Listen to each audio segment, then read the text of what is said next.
Mabuhay kabayan at welcome to my channel, Kabayan Family. Sa channel na ito ay pag-uusapan natin kung magkano ang kinikita ng mga Filipino YouTubers sa Pilipinas at sa ibang panig ng mundo.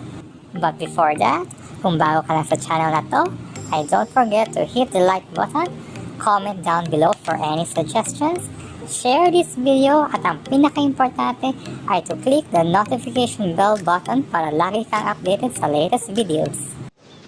I like the view. You do? Yes. You're my best view. Yeah. I mean You're it. so sweet.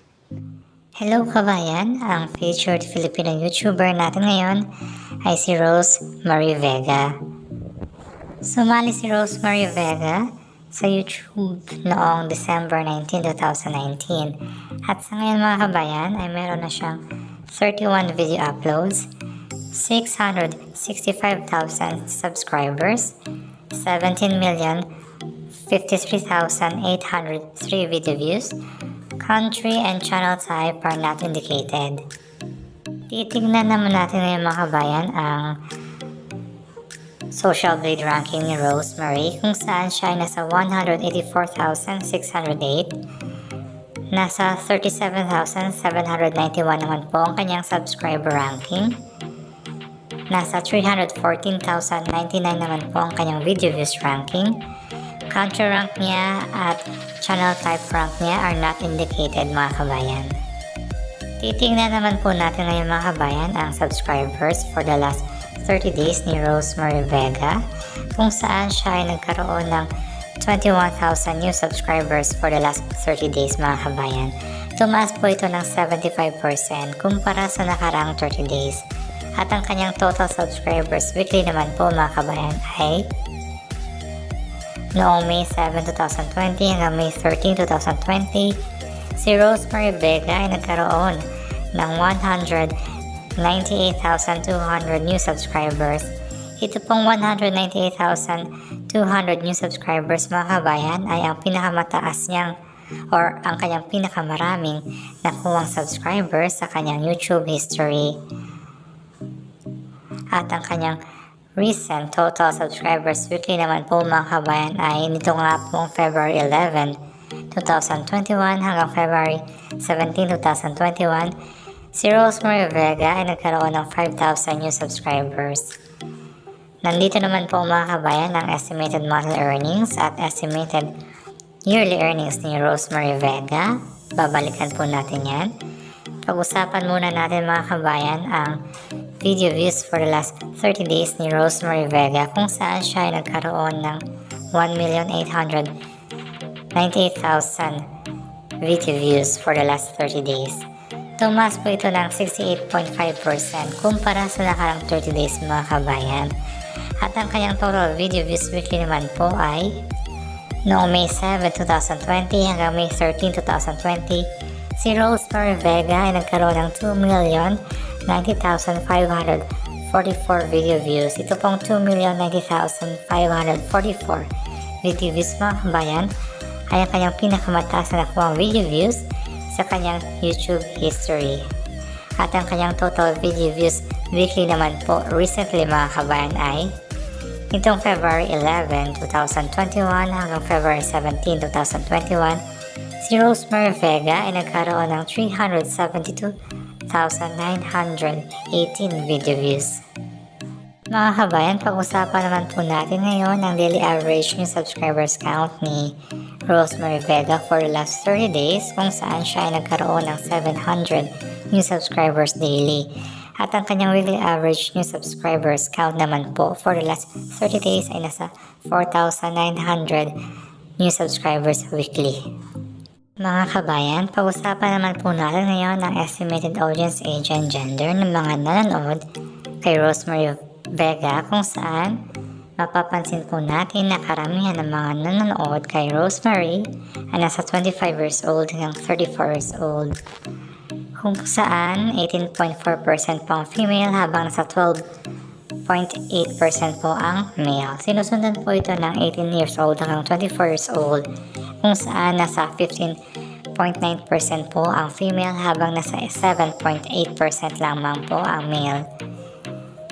Pag-usapan naman po natin ngayon ang estimated audience geography ng mga nanonood sa mga videos ni Rosemary Vega. Mapapansin po natin na karamihan ng mga nanonood ay nasa bansang United States, 47.53%. Sinusundan po ito ng bansang India, 23.76%. Pangatlo po ang United Kingdom, 10.89%. Canada, 7.92%. Australia, 4.95%. At others po ay 4.95%. Mga kabayan, pag-usapan naman po natin ang video ni Rosemary Vega na mayroong nakuhang pinakamaraming video views. At ito nga po ay na-upload noong May 4, 2020. At ang pamagat ng video na to ay Get to Know Me. Nagkaroon po ito ng 3.3 million video views, 98.6% po ang nakuhang ratings nito, at nagkaroon po ito ng 20,000 comments. Ang estimated earnings ng video ni Rosemary Vega na mayroong pinakamaraming nakuhang video views ay nasa $1,700 hanggang $13,300. I-convert po natin ito mga kabayan in Philippine peso. $1,700 times 48 is equals to 81,600 pesos.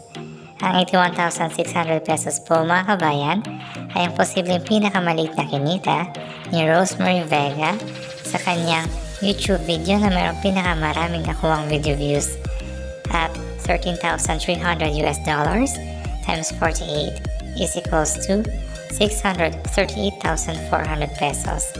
Ang 638,400 pesos po naman mga kabayan ay ang posibleng pinakamalaki na kinita ni Rosemary Vega sa kanyang YouTube video na mayroong pinakamaraming nakuhang video views.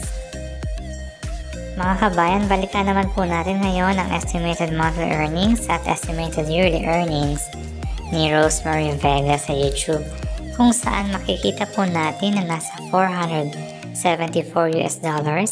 hanggang $7,600 po ang estimated monthly earnings ni Rosemary Vega sa YouTube.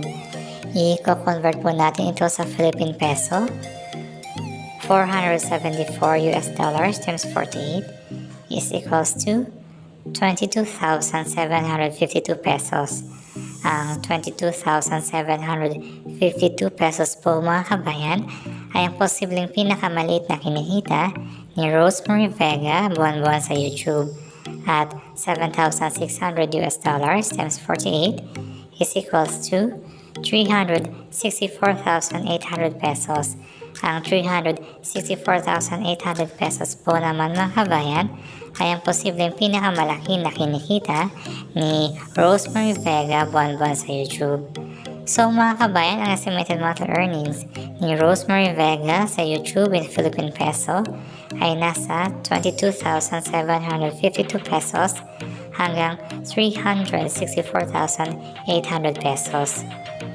Pag-usapan naman po natin ngayon mga kabayan ang estimated yearly earnings ni Rosemary Vega sa YouTube, kung saan makikita po natin na nasa $5,700 hanggang $91,100 po ang estimated yearly earnings ni Rosemary Vega sa YouTube. I-convert po natin ito sa Philippine peso. $5,700 times 48 is equals to 273,600 pesos. Ang 273,600 pesos po mga kabayan ay ang posibleng pinakamaliit na kinikita o kikitain taon-taon ni Rosemary Vega sa YouTube, at $91,100 times 48 is equals to 4,372,800 pesos. Ang 4,372,800 pesos po naman mga kabayan ay ang posibleng pinakamalaki na kinikita o kikitain ni Rosemary Vega taon-taon sa YouTube. So mga kabayan, ang estimated yearly earnings ni Rosemary Vega sa YouTube in Philippine peso ay nasa 273,600 pesos hanggang 4,372,800 pesos. At dyan na po nagtatapos ang video natin for today. Kung nagustuhan niyo po ang video nito, don't forget to click the like icon, comment below for any suggestions, share this video, and don't forget to subscribe and click the notification bell icon para lagi kang updated sa latest videos. Maraming salamat kabayan!